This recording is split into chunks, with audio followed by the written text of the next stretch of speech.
Buddha taught me not to use bad words. And there's something very smart about that, because when you are using the bad word, you are formulating it within yourself. It is your own possession, or it possesses you. Have you ever seen an angry person just screaming? That's a reflection of an interior state that was unskillfully allowed to take over control of the affected person's mind. Now, a sadistic person will want to punish the person for screaming. A compassionate person will see the causality and also see a little bit of themselves in the human condition being expressed in front of them. And yet, anger is misguided, essentially it is. Are you angry that you are a mortal being? Yes or no? Some people would say that's a fundamental reason to be angry. Are you angry about old age, sickness, or death?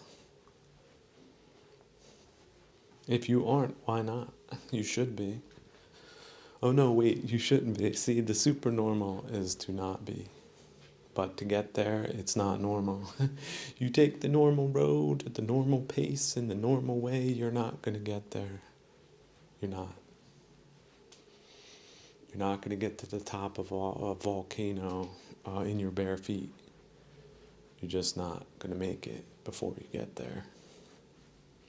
But if you have super normal footwear, you can do it. You can go right up to the edge and look in to the cauldron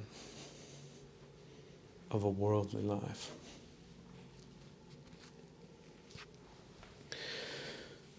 So coming back to the Brits.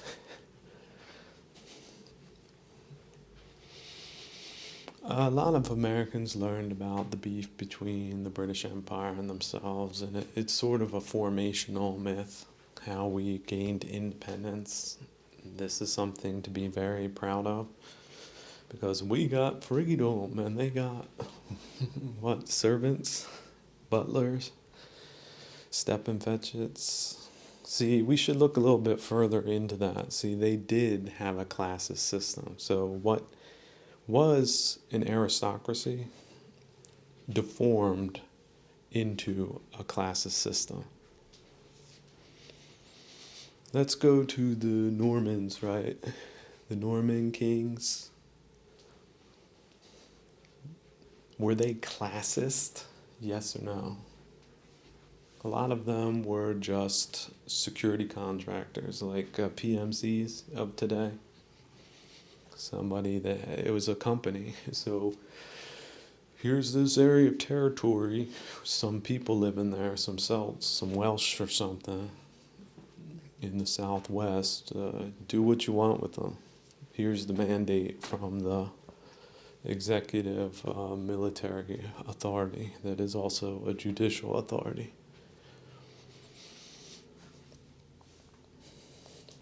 Which is also a municipal authority.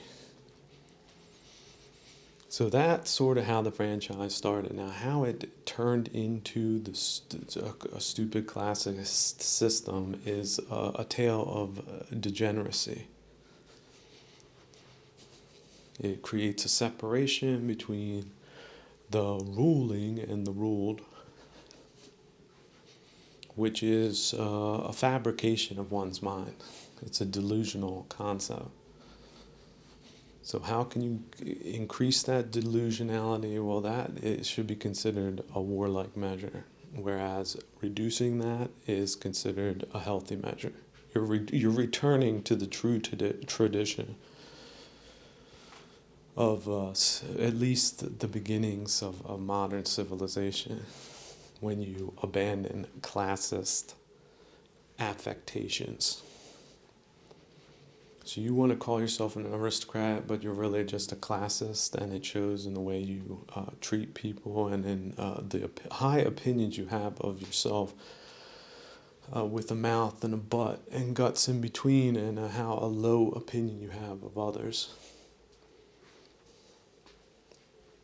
Instead of finding a common humanity with people, your own kith and kin, but that you would rather go into abstractions of humanity. Just let's forget about people. Let's just look at the money. I got money, ergo I'm better. It doesn't matter how I get it or maintain it. Especially if it's at the cost of the 95 beneath me. This is a very misguided and degenerate way of seeing things. It's immoral. It's bizarre.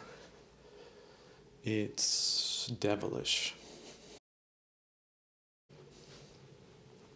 So I understand this is the worldly plane. This is the world of trials. People can become misguided. There's 30 kids in a class. 2 of them might just become maniacs. Why? Well, there might be a causality in it mixed with their own unskillfulness. They become the classes. They join the... how about this? Co-opt environmentalism. How about this? Or co-opt conservatism and turn it on its head because they like the virtue signaling aspects of it. They just don't like the fundamentals of it, which challenges a classist arrangement that benefits an extreme minority of posers and charlatans, because that's ultimately what classists are.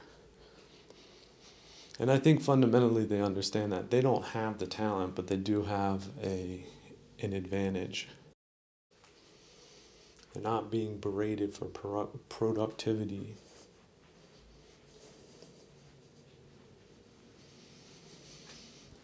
And I get it. Look, you have too many kids, too many people. It's going to lead inevitably to problems, okay?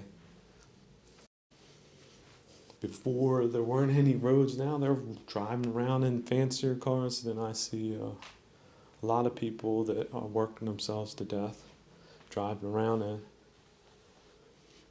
Yeah, what? They're rich. They got investments. What do they got?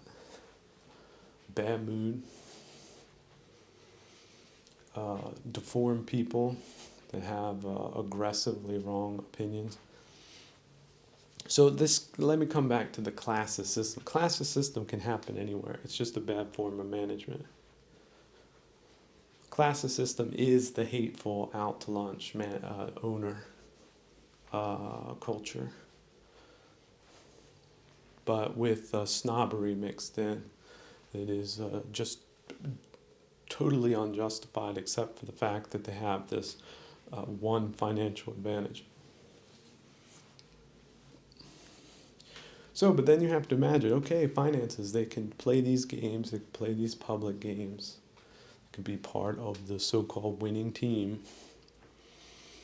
But if that's what winning looks like, that really does suck for them. Because just think of the cost that comes at, like the true cost to the country, to the culture, to civilization. They're the inverted opposite of what should be at the top. They proved it with their extremist classes. So look how they're artificializing it. So we went from the aristocracy to degenerated. But in a lot of cases, it isn't the aristocracy. The aristocracy is just a little portion. When we're talking about the 95% split, the 5% that has bought into this deformed classism, they have they have ideological parameters on what their class is. They're the educated. They're more enlightened than you. They know it better than you. They've been agitated more than you into the false anthropological tropes. which qualifies them to look down on you. Like, just, it's sort of a parody, but for example, the university student with little round glasses, tie-dyed shirt, berating a blue-collar worker that's been, in a steel mill for 20 years. That type of juxtaposition is what you should have.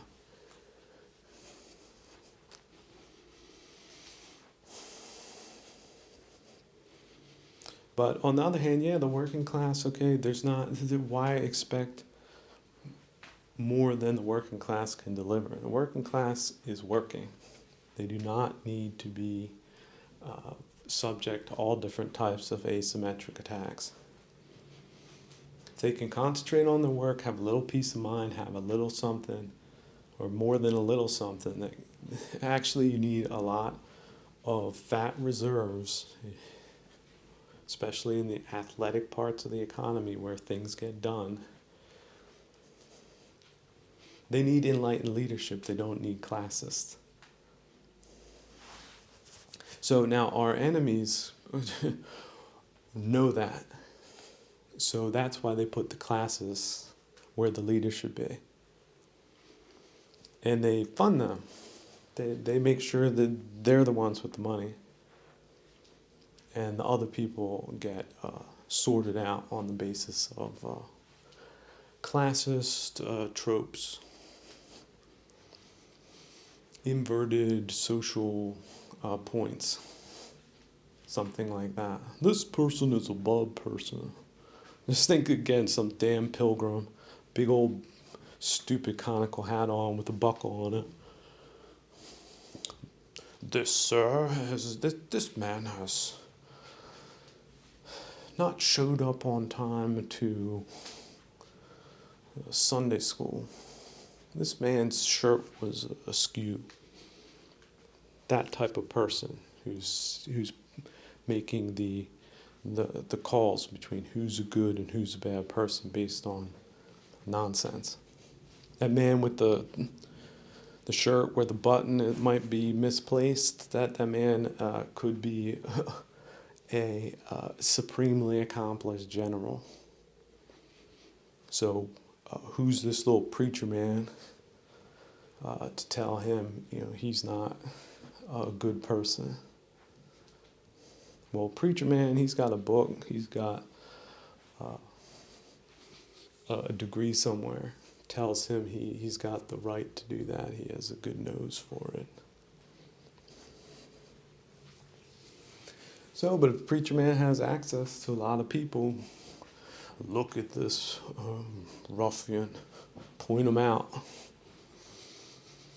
This man is known to have at least 3 mistresses, something like that, Now that could be an indication, but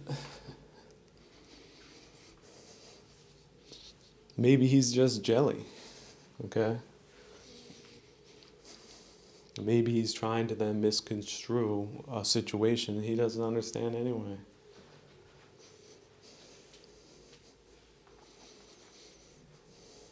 So, but look, having a lot of women, that's also, you go to, so some people think that's a sign of good fortune. That could be a misfortune, especially if they don't like each other.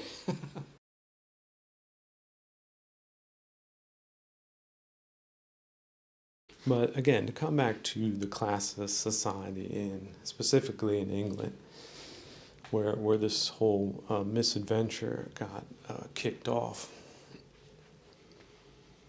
let's also think that I believe they thought that they had some type of super special security that would keep them in their positions, keep them from falling into the garbage pit that they created beneath them for the sake of their own artificial positions.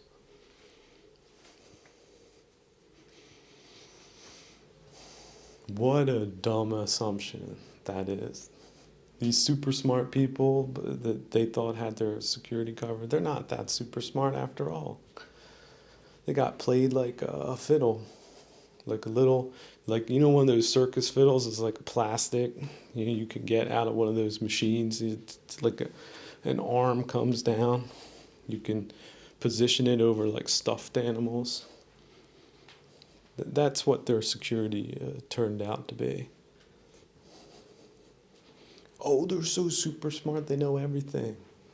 They're watching everything. They don't care, they'll break laws to have this overview on all the slaves. They'll do anything, they don't care, they'll do anything to keep all that whole class system secure. Like that type of arrangement won't get out to the wrong people. And all of a sudden their security turns on them. So what a fate traders suffer at the bitter end. It should be horrifying enough not to ever pursue nefarious ways, but nefarious people find out nefarious things. That's just the causality of their lives. So do not shed a tear for them.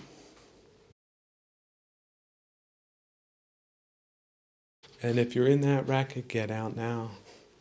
There's no inevitability about a certain demise if you get out now, if you change your ways, if you reject the past. It's possible. I love a redemption story. I love it. I love it when it's true. Because there's everything to love if it is.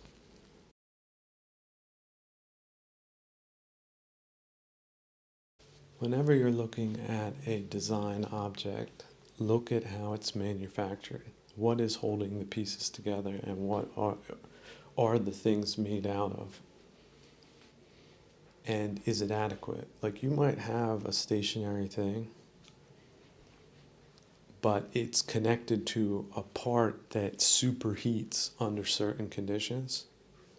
If you don't spec the right material and that thing melts or it just weakens over time, because just imagine getting super hot, like 500 degrees, and then 0 minus degrees because it's out in the weather, that thing can crack. You do need to know what materials you're using and why. Now, there is weight considerations.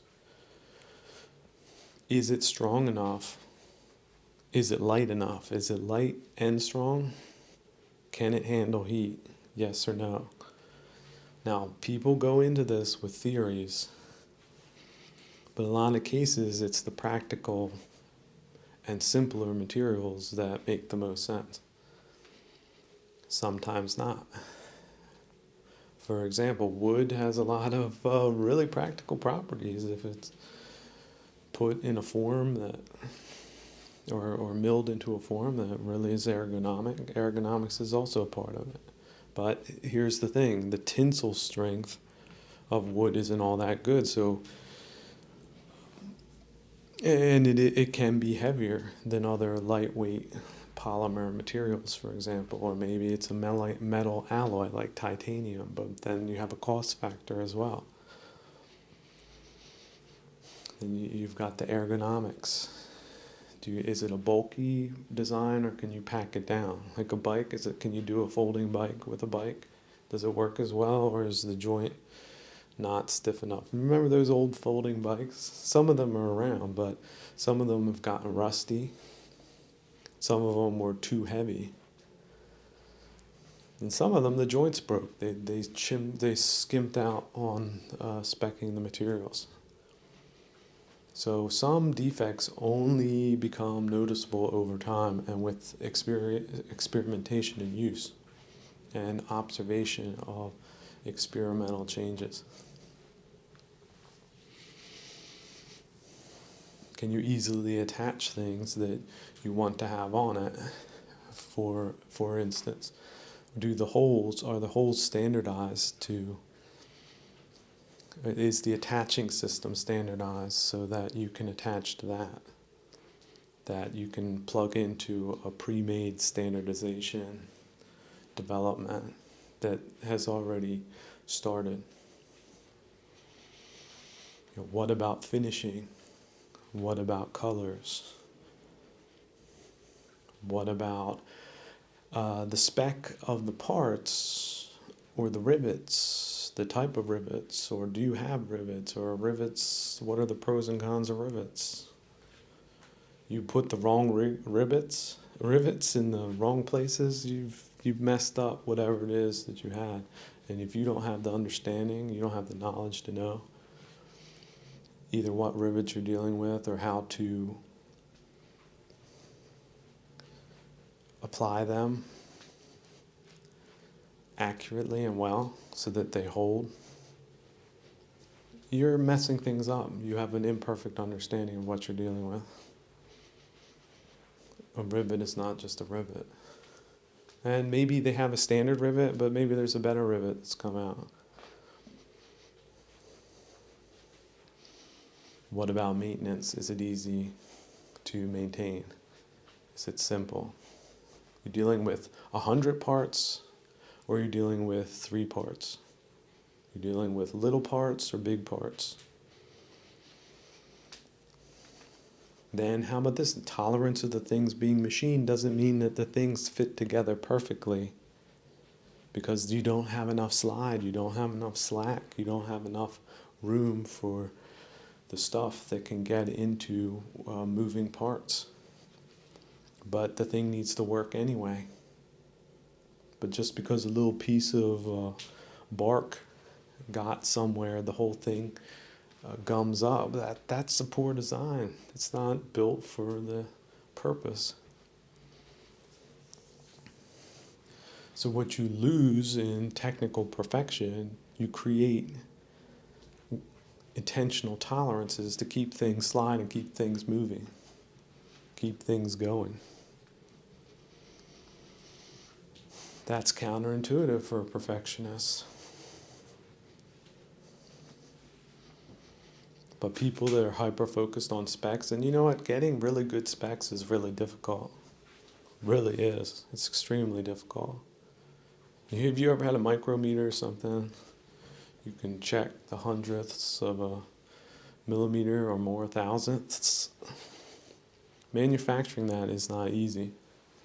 So people get caught up in those types of high specs, but then when it comes to the totality of the design, they're too tight on the tolerances.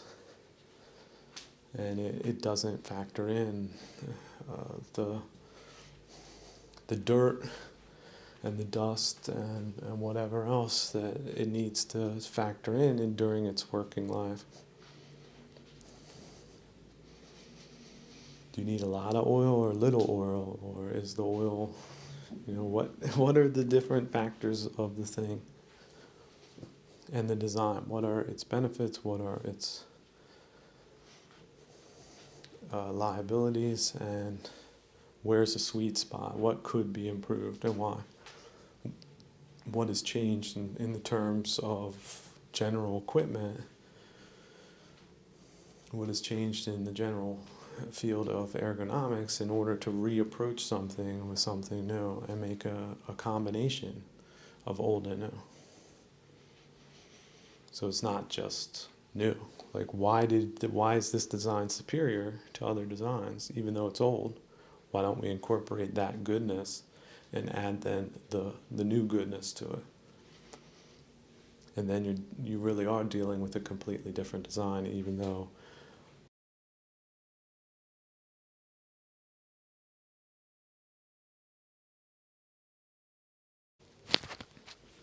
one thing about disputes, one of the cool things about being involved in legal proceedings is that it's a very rational process. It's also built upon law. Now, some people will see, we're big into interpreting the law. They use that as an attack vector, because the system inherently assumes that people, well-meaning people, will be the arbiters of law and not politicized operators that have ulterior motives. One of them is just pure profit. you look at other countries in the world, put them under a microscope and see how their legal system is working, you'll just find families that are running it as a racket for their own self-interest. So they like to be in other people's business, and then they decide to make a move on some property or whatnot because it's put right on their plate. So if they can buy that position because they're dealing with a corrupt administration, such as was the case after 1917, they let people just buy into the franchise and then screw over basically both participants in any legal proceeding until they died fat and bald in their bed somewhere between their silk sheets, whatever they could afford. Maybe it was like some of that like imitation satin with rugs on the wall. You know, these aren't really all that sophisticated people at the end of the day. I mean, just think what type of person you'd have to be to do that. Like to think, have no problem doing that, like no questions asked. It's like they obviously got off on it, but they did have to keep the appearances going. You know, very respectable people. It's unquestionable. Can't question why they have some politicized position in a politicized system. They know why. Maybe something you own isn't up to code, so maybe they'll enforce it type people. Just up for grabs, that's it. Just, you don't have to complicate things. You don't have to see devils and gargoyles and monsters and whatever goes bump in the night. No. Come back from there. And just see how low that racket is. How prevalent it is in some places. And you know there's telltale signs of vampirism because the whole place is screwy when the enforcement of the law isn't done right. But again, for people who are afraid, just realize there's only so many corpses these people can eat. But if the franchise spreads, well, there will be corpses. So there is no reciprocating system on this planet that needs people like that.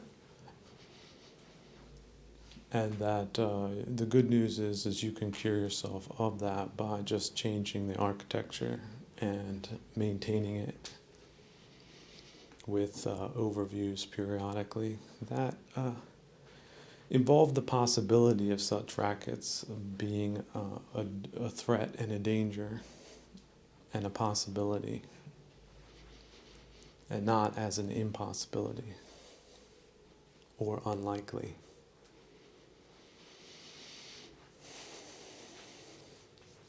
You can also look at it abstractly. Ticks on a dog.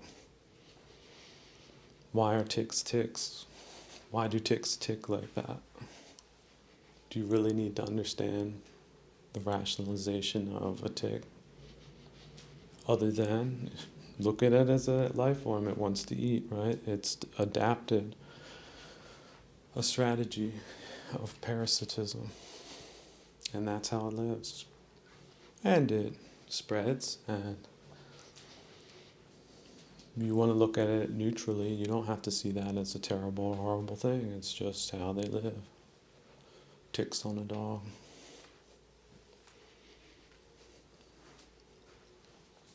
When a mosquito comes buzzing, masters just shoo it away. It's a good sign to them that their practice is still working on even the smallest of levels. But it is certainly much better to be in a place that is naturally without mosquitoes, or that there is fine mesh between you and the flying creatures. Look what a wonderful optimal situation that is. They are not harmed, you are not harmed. And the screen is more than possible. There's constantly developing better designs for better screens that are both durable and imperceptible. And that's the way your mind should be, and your environment should be, and there's nothing wrong with having screens and living super normally.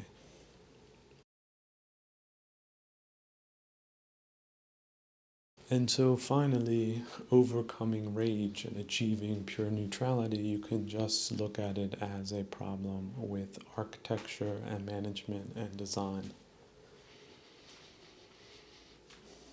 And efficiency and direction and strategy, abstract strategy. So there is no personalizing of an other or an enemy or a pathogenic or psychotic or subnormal behavioral patterns, any type of aversionary bridge or connection to them, none. If you have to dismantle those bridges with your bare hands, then just start right now. It's just what you got. Maybe when you start, you'll, like 6 or 10 or 20 days in, you'll find like a broken spoon, and then you can work it in between the mortar better. And then maybe 3 months later, you'll be able to loosen a stone, and stone by stone you will dismantle the bridge of aversion to these things. And then look, what is the strategic thing to do? What is right effort? Right effort is redesigning, but taking the good things that worked from the old system, especially the first principles, the stated principles of the enterprise.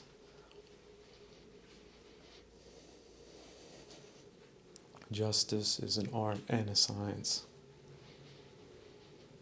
And good design is not from nothing.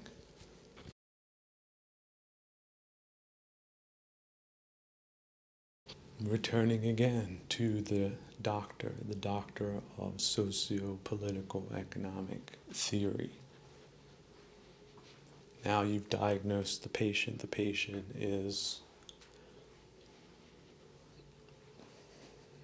in a throes, has all different types of calamitous symptoms.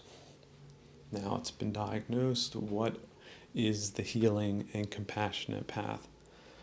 Not focusing again, getting sidetracked on the personalities doing ill, but rather, what is the way forward that is better than this, that got us here into a leverage position that is unfavorable by real metrics? That's the thing. I'm all for metrics, but real ones.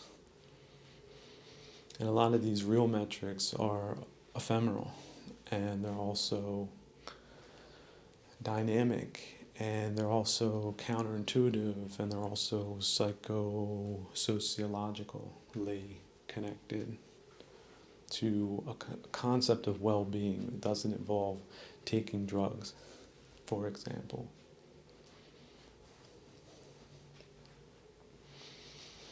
That does allow for self-actualization and for better mental health, better results type of causality that I understand. Power obsessed people, they don't get those types of nuances. But we do have evidence, solid evidence of working societies that are on the whole considered to be beneficial to their citizenry, and therefore the reciprocity of the system ensures its own security. But if you remove the reciprocity, where is the security or the logic of security, or is it the inversion of security? If you don't have a sense of stability, for example,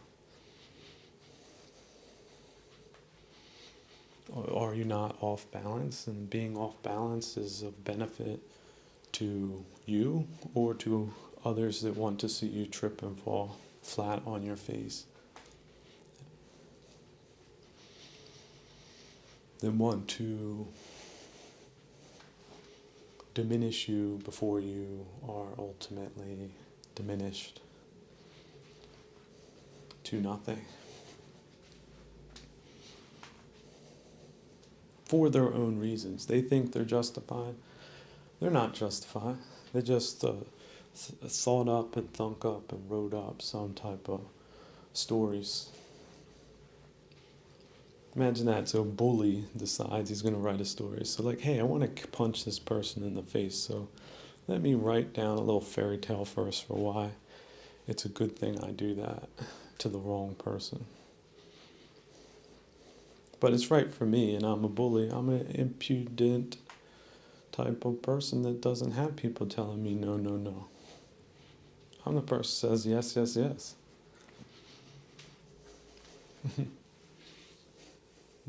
The person with free money that can put it wherever they want, including into the self-aggrandizement industries for the purpose of self-aggrandizement.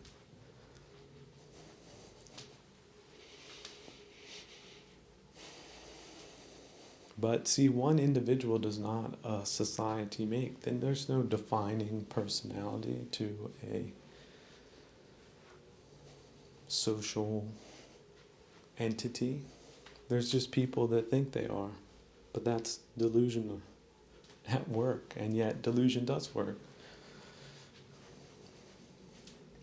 The riot or the stampede was caused by 3 people that didn't perceive some type of beef between them, which set off a chain reaction, and then everybody's in that bad causality of being stampeded. When did a stampede not start that wasn't triggered by something like that? So these type of dynamics are not legitimate. They're just unfortunate. They're tragic. And yet, because we know of them, we know this is a sociological phenomenon. Better management has better results. Bad management gets continuously bad results. It's just that neutral. Don't affix personalities to it. Always come back to the science and the truth of that. It's not the personalities. They want to make it about them. Like a bad manager, he's got all different types of reasons why he does things in the bad way. He is convinced. And because everyone else is an employee, he's the boss, right? That's the phenomenon that the politicizing of political positions has boiled down to. Now, how it happened, we now know. We know what's at the end of the process, or certain iterations of that. But these processes are only inevitable if you compose your government or form it in these obsolete ways, like manifestly obsolete, captured ways that don't ensure the best leadership. It's just that simple. You might have everything there. You might have a magazine that goes click-clack and whatnot, but in the firing operations, it can break down over time. Any type of machinery can break down. Who is driving one of the first John Deere tractors in this day? I want to know. I want to see them working. Then I want to compare what they have and can do with the people driving the new one. and then tell me, yeah, John Deere, he was nothing. Look at his prototype. He's the one that got the whole damn thing started. Okay? So on the other hand, although there is all this doom and gloom, there are also bright spots. So here's something that you can learn out of history is that if there's any type of provocation or something has burned up, it's quite likely that it isn't the side that people are trying to poison, frame, betray it, or portray it, you see, to distance themselves from perhaps their own vandalism for their own personal reasons, because they're presenting it in a light that makes them appear to be attractive to the public while poisoning people that had nothing to do with whatever they're talking about, but they're presenting it in a way that people could infer that you had to do with something which was off-putting, but that they orchestrated. These are social games, these are informational games, these are psychological games, these are sociological games. So wherever they're pointing, look in the opposite direction. So first off, the people that are pointing in the wrong direction, they're fifth column. That's a nice way of just ending any type of relationship with people that commit these types of socio or psychosociological crimes by misframing and poisoning framing things, and they're self-interested and they've got the venue and this is what they do, presented in a plausible light to a gullible, naive, well-meaning audience to poison them in the wrong direction. So yeah, do look at the people who are involved in that. Obviously, they've had a lot of successes up until this point. Otherwise, things wouldn't be as mismanaged as they are now, as uglified, stupefied, rectified as they are now. Now, old people can notice the bamboozleism. Young people, they're not going to see it. What are they going to know about a time which was maybe 1,000 times more civilized than the one they know? So who are these demolition artists again, and what do they gain by demolishing things? Well, they got a cover story for themselves, but why anyone should buy it is beyond my comprehension. They got digits for them. You got nothing. You got some type of death that's like the worst they could imagine for you, the types of humiliations they would like to pile upon you if you would let them do so. Ask yourselves then, if that is true, and even if you don't believe it, give yourself just 5 minutes, 5 minutes, 5 seconds of disbelief. And just imagine that what I said was true, or a part of the truth, just a version of it. I don't claim to have a monopoly on the truth. What fool would do that? But I do have perspectives of it, and if that makes certain people feel uncomfortable, they should feel uncomfortable. They shouldn't feel comfortable amongst you, such charlatans and deceivers and people giving bad advice. You know what? That catches up with people after a while. You can pull that racket off for a while, but at some point, things just become obvious. Like, you know what? I was misguided. I thought this was the right way, but you know what? I got holes in my shoes. Where did that come from? So either I'm not taking care of myself, or the environment is hitting me in some way and angle that I've overlooked a few things. I got a hole in my shoe, and it's not nice. It's not civilized. It's stupid. It's neglectful. It's a question of design. It's a question of wanting perfection and being confronted with how this world works, which is feedback, which is tribulation, which is challenge, which is sometimes disappointment, many times disappointment. In fact, the higher our standards are, for me, my standard is pure freedom, infinite freedom, liberation, enlightenment. That's the standard that I follow, that I at least recognize. I can't achieve that every moment of every day as a human being, like a bear in a cage that's been on the Trans-Siberian Railroad to the east and back to the west, and to the east and then back to the west. Do you know how many times I made that trip? I have spent years in a cage as a bear.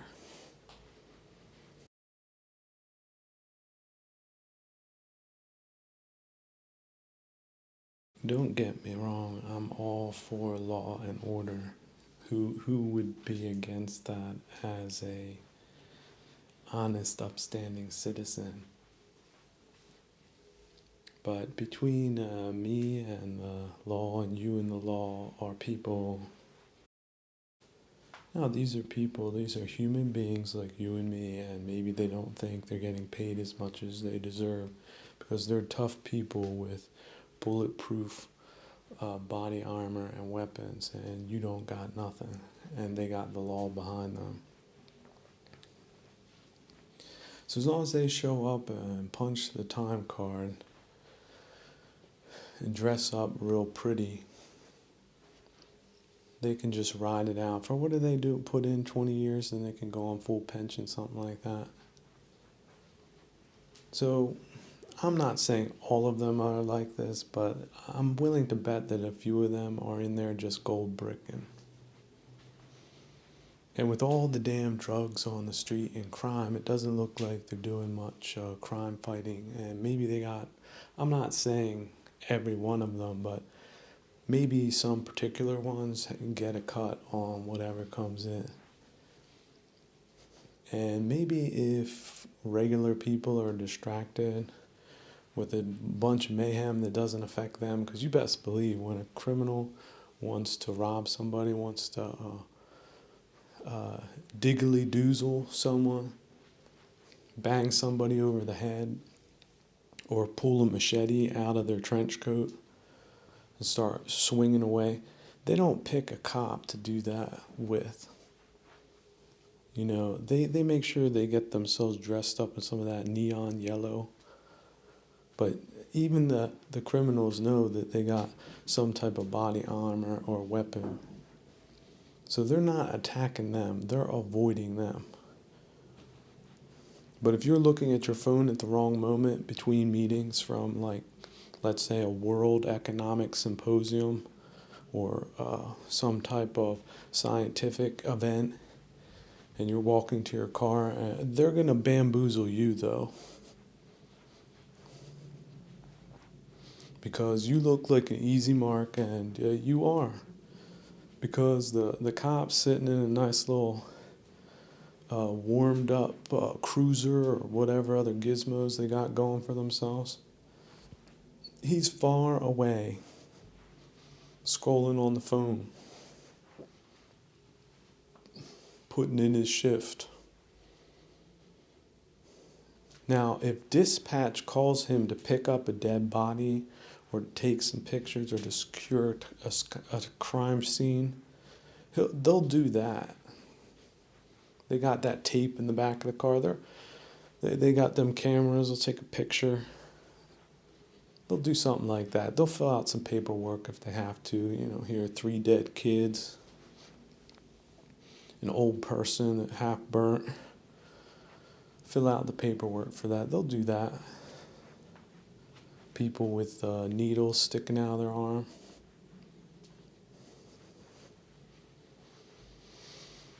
So you can imagine they don't like supervisors or politicians that want to clean up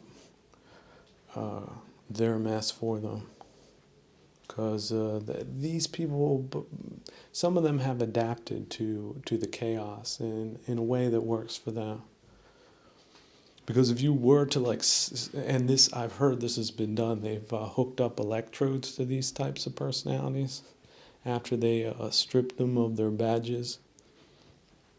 They'd ask them questions like, when this child was murdered and you said you were at the donut shop, but you were actually somewhere else, what was going through your mind? And you can look at all these electrodes, like, in a hospital, they just got a flat line. No, I was really in the donut shop. Flat line. You know what that signifies? That signifies you're dealing with a 100% psychopath, like a clinical one. They have nothing inside. So now the story they told you is a story that they thought up for themselves, that they think is going to work even when it doesn't stand up to scrutiny. So it really is the devil that's in the details for them. But as far as being flustered or having normal emotional responses for allowing potentially an infinite amount of infamy to spread under their watch, they have no reaction at all. It's dry. Nothing, not a single tear is shed. They're unrepentant. If anything, they're a bit frustrated that their gig has come to an end, that their means of making lucrative sums in side channels, their side hustles, have come to a grievous end. That's sort of what they find disappointing. But that's, again, only if you got them dead to rights. And getting them dead to rights, because they do think they're rather cleverly positioned, and in some cases they are. It's really the only thing they need to look out for is things coming from above, not from below. Although they do sometimes have things coming from below. But they can usually manage those things. Things from the top are the things that beam them. So politicians, they like crappy politicians that are doing crappy things and not minding the till and going into the office drunk on Monday, or has a drug habit or talks to foreigners in strange ways. They like dirty people that are incompetent and create other distractions and noise that keeps the focus off of them.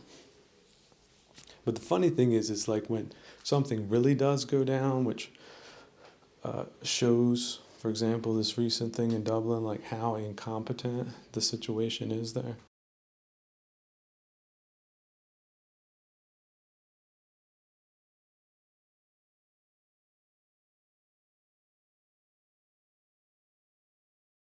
Have you ever asked yourself how these information outfits stay in business? If you haven't, you should. Like, just think of all the different news channels. And don't just look in your country. Look in every country around the world. And then just imagine you can understand their language, and then you can just see it as a format, and then you can judge it on the basis of that. What are they covering again? What are they not covering? Or what are they covering at the opportunity cost of what they're covering? So what's important really, but what are they running with instead? And also, of course, the cuteness on camera. I mean, there's got to be, are they cute? Are they dynamic? Are they not just cute? Can they deliver a line? Do they have a little bit of personality, a little bit of finesse, a little panache? They look good on camera. Can we just ask some basic questions? Not that I want to bring it all down to that, but if you have someone on camera, they should be looking good, they should be looking on point, they should be looking authentic, and they should be that. That's sort of what journalism is, which is where we can see sort of the difference between amateurs and professionals. Okay, but the professionals definitely should be looking good, and they should be paying for the talent that they have. If they don't have the talent, they're not paying enough. Or, again, that something's wrong with the casting couch manager, which is usually the case, which is usually the faces you see.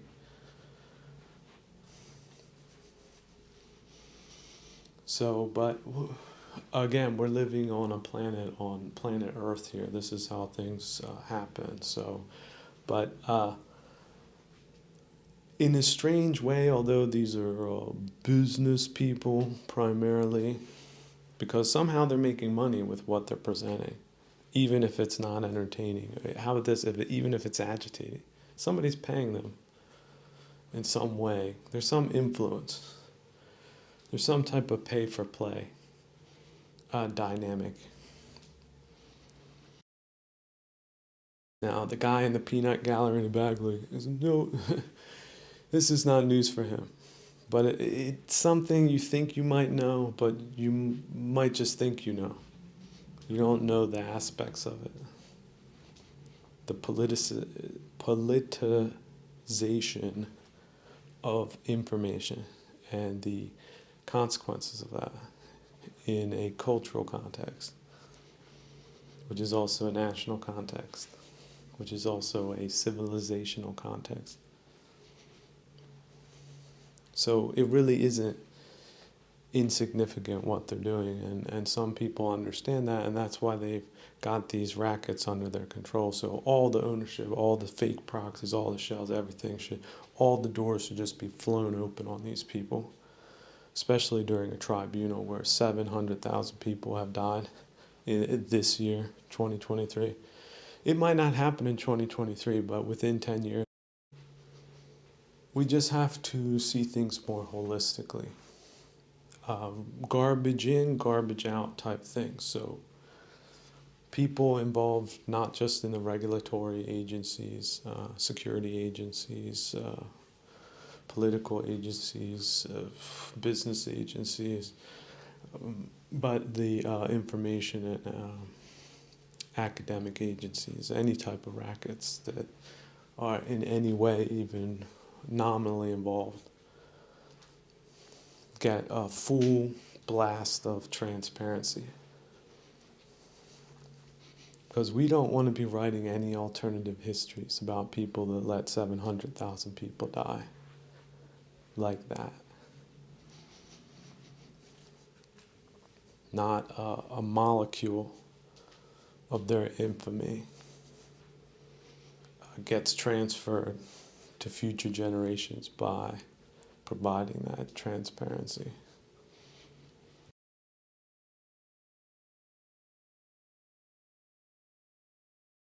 Here's a technique which is of a psychosociological nature, because we're dealing with sociological tropes as well.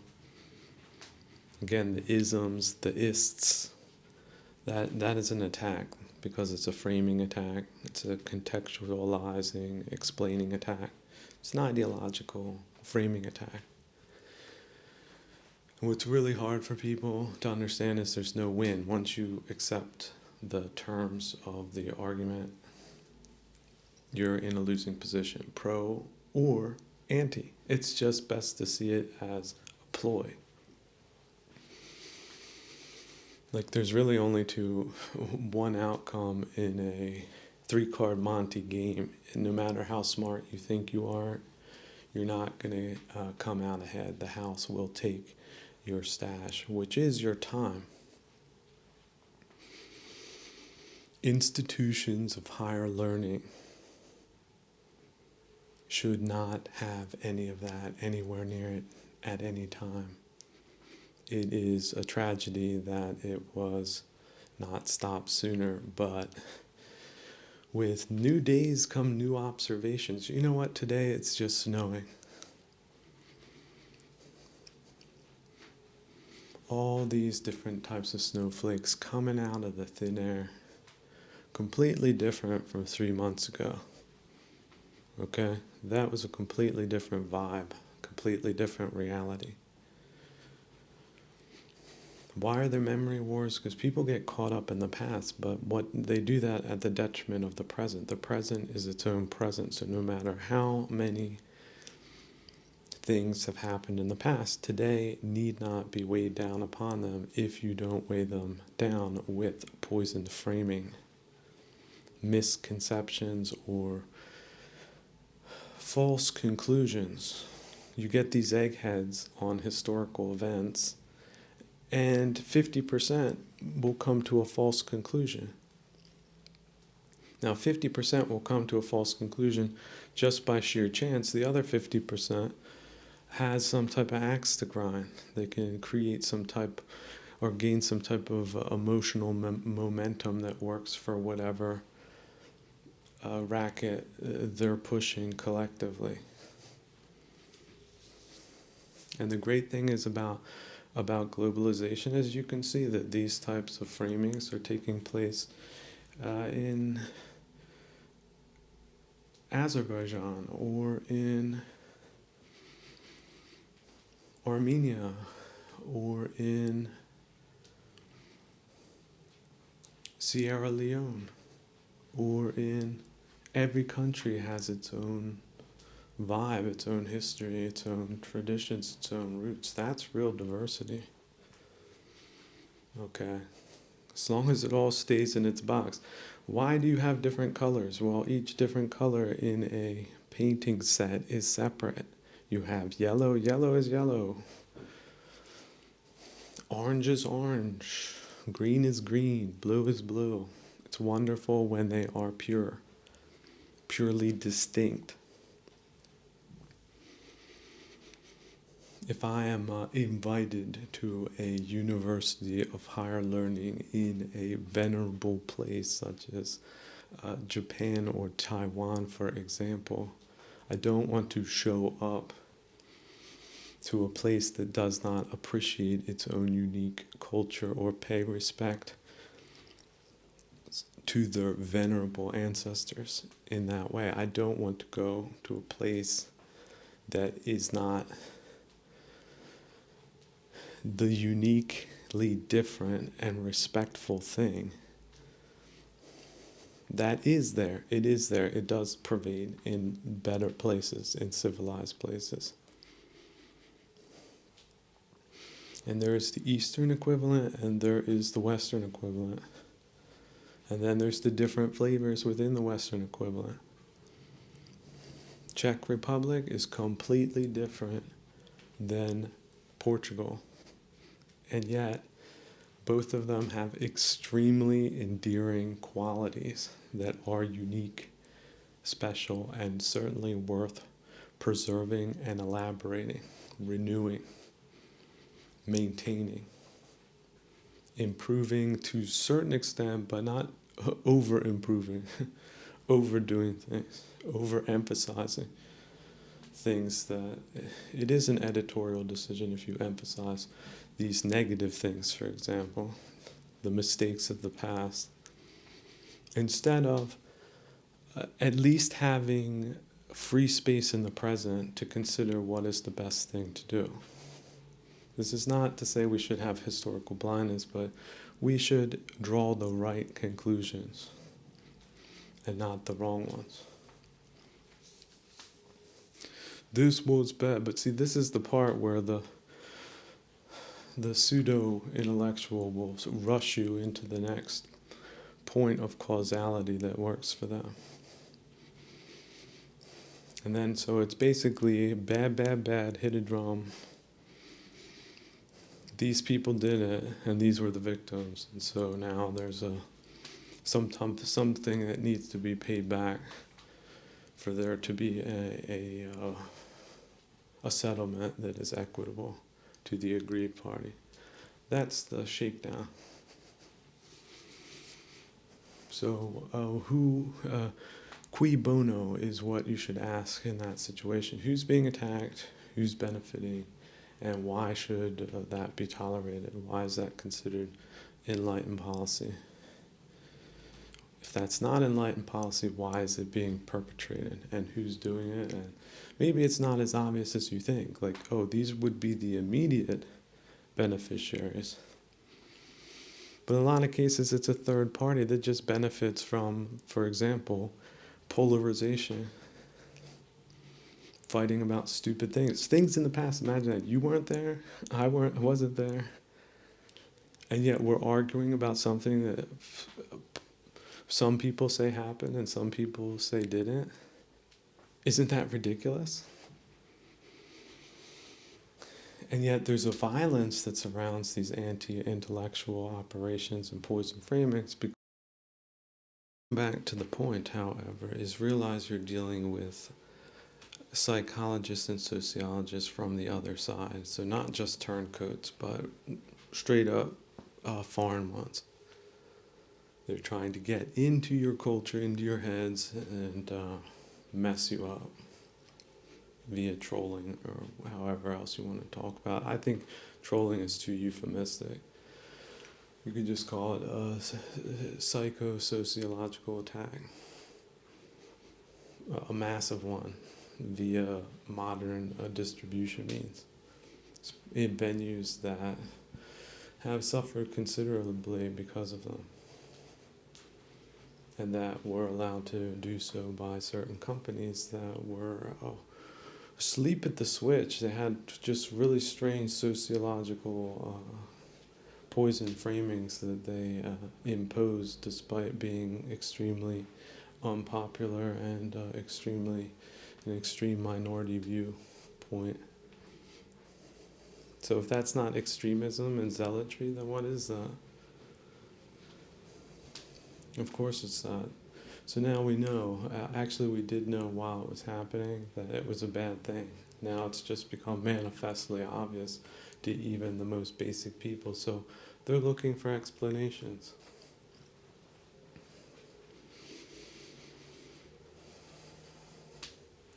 Now, where we see that there are inherently hostile state actors out there that are jumping over borders and engaging in warlike actions with their neighbors, well, there you can see that certain personalities develop or can develop in a certain way, and their actions are consistently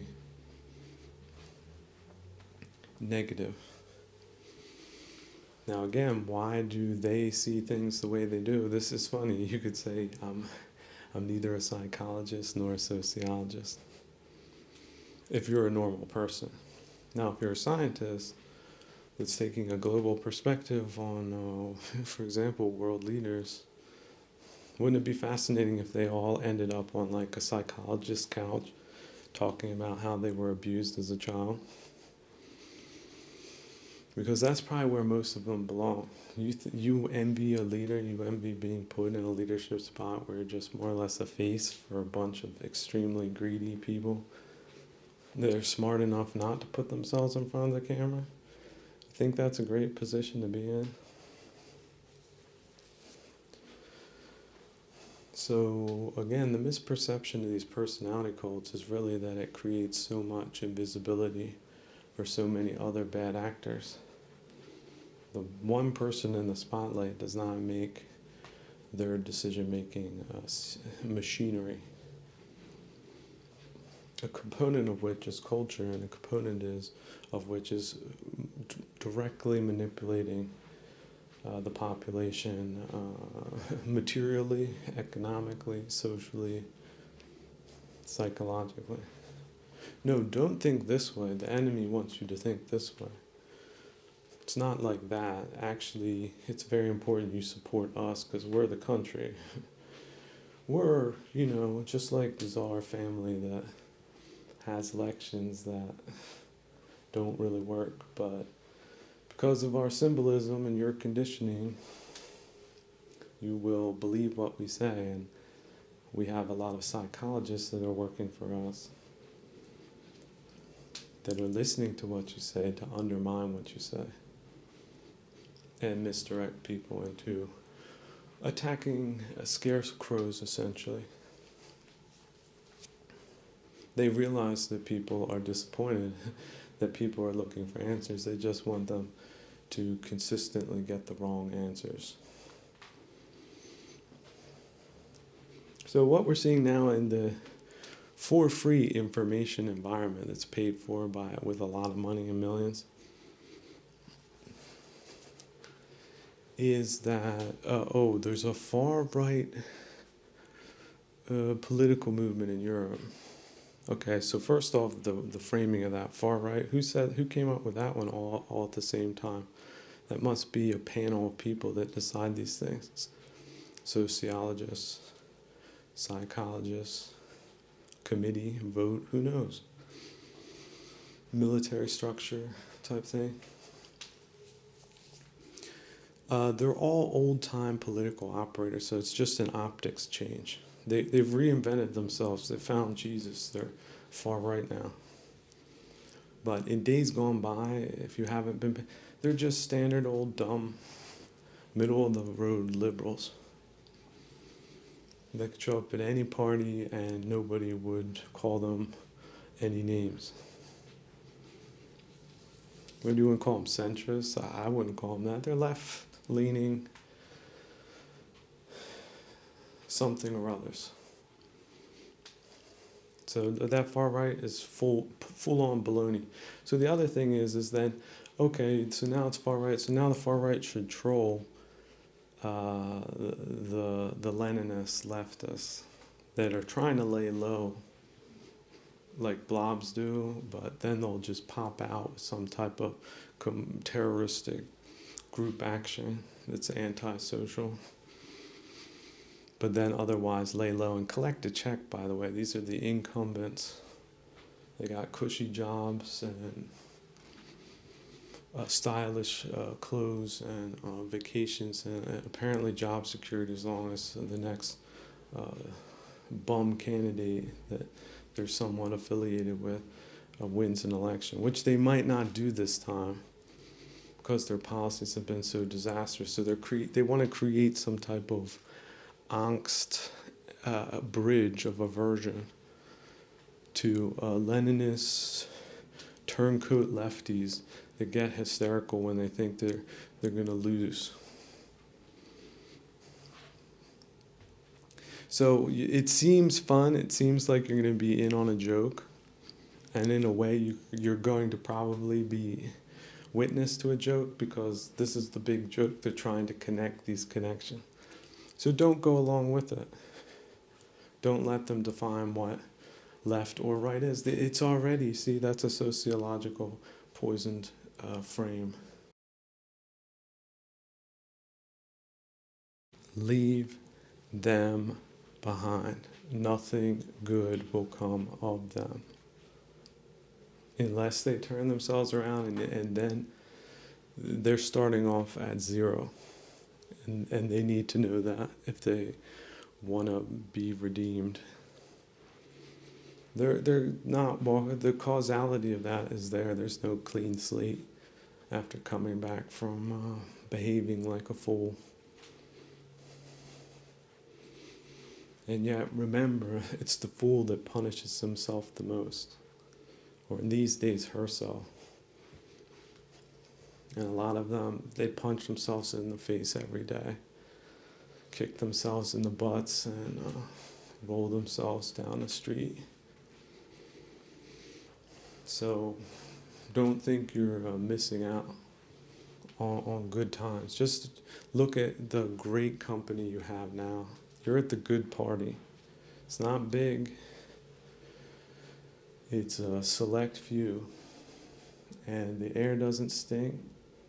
The view is pristine. The food is excellent. And the mood is good. Even if that means nothing for a while. But you can rest. There's going to be, as far as having a good understanding, with any type of women that might be in the vicinity, be they mothers, sisters, aunts, daughters, you name it.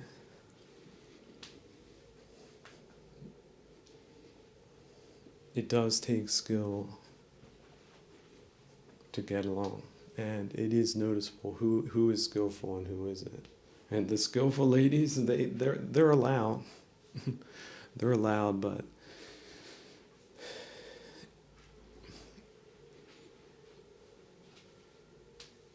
just not everywhere. Right? Women are appropriate at certain places, and if the people, the ones that don't want to hear that, they just don't know what they're talking about. On the other hand, overdoing it with like hyper masculinity and with bodybuilding and hazing, that is over the line too. That's totally stupid and vulgar. It's subnormal. Does it happen? Did you ever step in goop? Have you ever stepped in goop? Were you expecting it? Sure, it happens. Doesn't mean you have to make that the culture. On the other hand, you can go the other way, and they do like to throw men into both dumps. Just like they like to throw women into some type of cantankerous or super promiscuous type of role.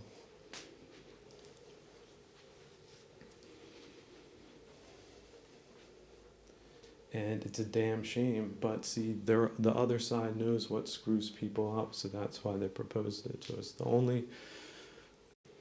And they did it pretty professionally because they bought the damn companies up that were producing the good stuff before they wrecked it.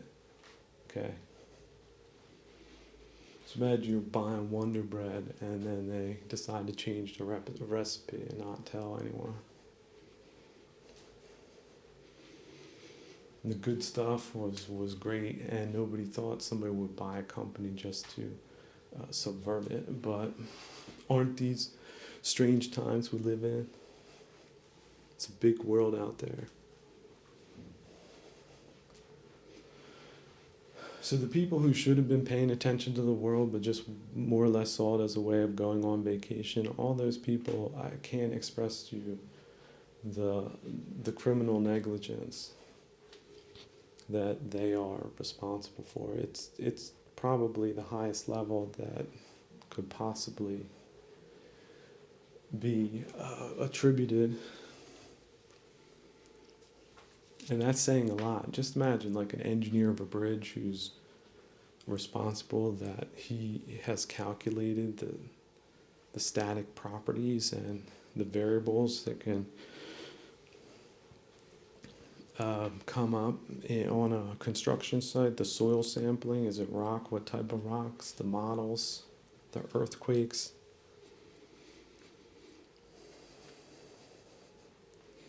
All the work he has to do not to get a criminal negligence rap. If the damn bridge collapses within an unacceptable period of time under unacceptable conditions, such as a windstorm came in 2 years after the damn thing was built for $1 billion, collapses.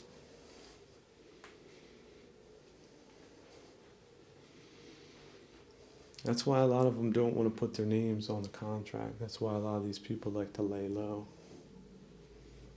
But the people with their names on the contract, should such a thing happen, they have to appear in court. And it's not just a financial inquiry, it's a public safety, public order type of non-negotiable, non-voluntary invitation to explain what they were thinking and what they did. And then also what they didn't do that they were legally responsible for.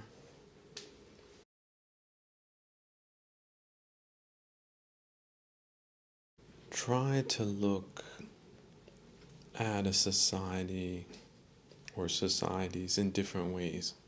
Like, think of it in terms of just human organization. There's different kinds of that. For example, in the domestic economy, you have companies that are social organizations that are hierarchical. The attitudinal or bad attitudinal worker that shows up that's disheveled, half drunk, with a bad attitude, and bumps into the boss at 7:30 a.m., that's unacceptable. That is not gonna help get things done to have somebody within the organization like that. Now, it depends on what you're doing, right? You might be digging a trench. In that case, here's the shovel, goober. Make sure you don't show up like this tomorrow, otherwise something's going to happen, such as getting fired. So there's incentive structures, okay? And there's also responsibilities. The boss is not just, it should not just be a politicized personal relationship. See, there's a lot of people incapable of leadership, but they're put in leadership positions, they politicize automatically. Is this my friend? Is this my cousin? Is this some crony I put somewhere? Well, then they can come like that to work every day and nothing's going to happen to them. But if somebody else that isn't affiliated with them does anything, they get sacked because it's politics. You see? It's different companies, different ways of managing things, different people. And there's good companies that go bad, and there's bad companies that get good, although I'd say that's a rarity. I'd say it's usually good companies are attract bad people. They're like, oh yeah, there's a lot of fat in this company. There's a lot, people are relaxed. So let me just get my way in there, and then I create my little tumorous, politicized influence, sphere of influence, where I pretend to subscribe to the values that made the company great, but actually my actions speak a lot louder than the craven way that I ingratiate myself into people, into decision making, or just into the good graces of decision makers. Okay. Different types of strategies for different peoples. Some people are naturally, they have a culture of being the latter or the other, the former or the latter, right? In fact, there's even cultural stereotypes. For example, the architect who is also a technician, who is also an aesthetic purist, he's not going to take on any job. In fact, if the boss tells him, hey, here, just build this purple shack on this sand dune, he's going to tell the boss to go F himself. He's going to say, look, you want me to do this? I'm not doing this. The principles are not going to work. I'm not wasting my time building something that's not going to work, that's ugly and stupid. You want somebody to do that? Find somebody else. Okay, there's that type of person. And then there's the other crappy, vulgar, subnormal type person mentality. Oh, sure, boss, whatever you say, boss. Okay, I'll get right on that, boss. 2 years later, there's a budget overrun. That dude don't care. He just, hey, guess what? It didn't work out. I know that there was the cracking, the fissures in the walls. We gotta patch them up now. So that's gonna be another $500,000, right? He just turns that thing into a cash cow. And as far as integrity goes, or his reputation, he's in Vegas, a month, a year, or something like that. Or he's waiting, he's biding his time. He'll do that gig for 5 years, pretending to fix something that's terminally broken. and then bounce. And if he has to do the same thing in his next job, he sure as hell will do it. And he knows why. And it's not because of aesthetic principles or technical principles or anything else. It's a profit motive. Okay? Two different types of people, two different types of culture, two different types of results. The boss that made it an ego issue, oh, you're telling me I can't do what I want to do? You're fired. That the boss that fires a principled architect is an ipso facto dummy. Okay, and the results, the causality of that, cause and effect of that, the garbage in, garbage out of that, is predictable for, let's say, people who have above average intelligence and enough distance from the thing not to care. They'll be like, who's the idiot here? Well, it's the big boss man. Okay. Now, that could just be a funny story, and it is. It's happening right now. Wouldn't it be wonderful to just fly over the entire world and take like some type of mathematical perspective and say, all right now, the crappy way of doing things is predominant, which is, say, it's happening 80% of the time. That's a world that's not going good places, okay? But then there's the 20%. That boss, his face turned bright red, scarlet, in fact. But then he took 5 seconds to catch. Now, in the last episode, I said everyone in the State Department that came in after 1980 should be thoroughly investigated and replaced, most likely. I'm going to say maybe I'm going to say 5% of people that are worth a damn. I'm going to give a generous estimate. But in any case, let's just come to an example here. The wonderful country of Armenia. Great country. Culturally significant. Linguistically significant. Great food, great people, great landscape, everything about it is cool. It's fascinating. Now, from the standpoint of geopolitics, they're surrounded, more or less. Their only buddy in the region that could act as a counterbalance to those forces. How do you think that influences their domestic politics, do you think?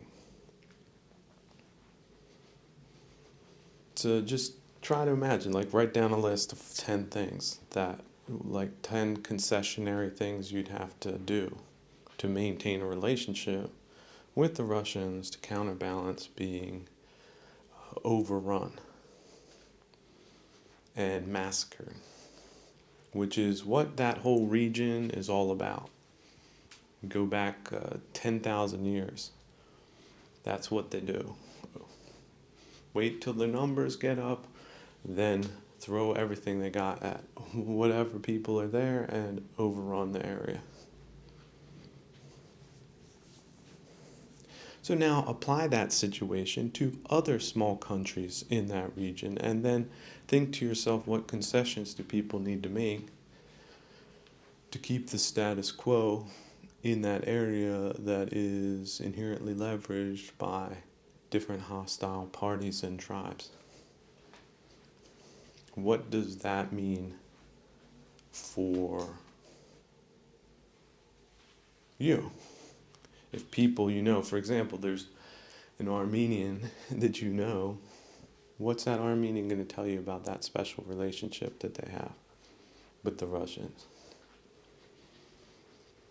Are they going to tell you everything, or are they going to just tell you maybe half?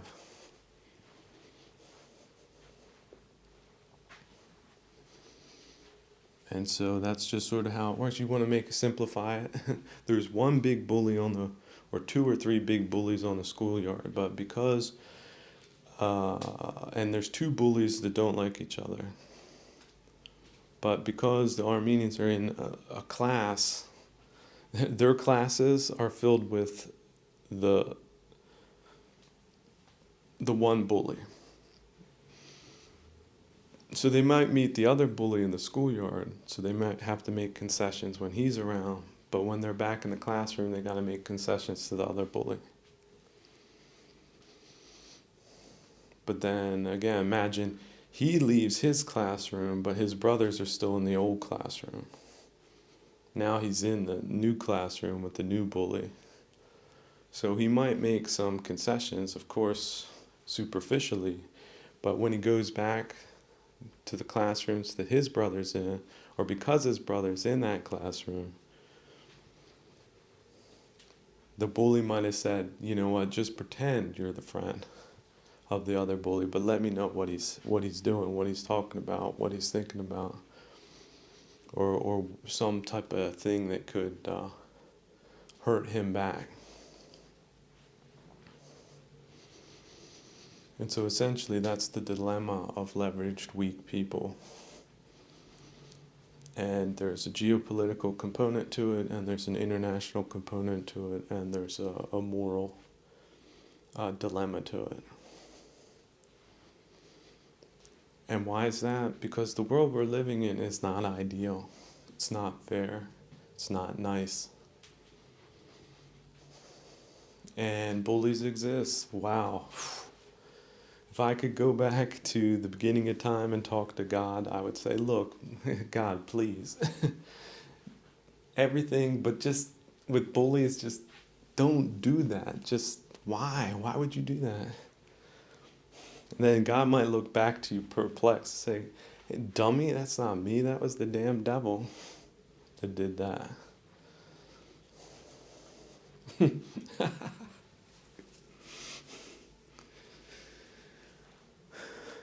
So, but yeah, getting played by the devil ain't gonna lead to any good places. So, you might not have known anything about geopolitics before now, but now you do.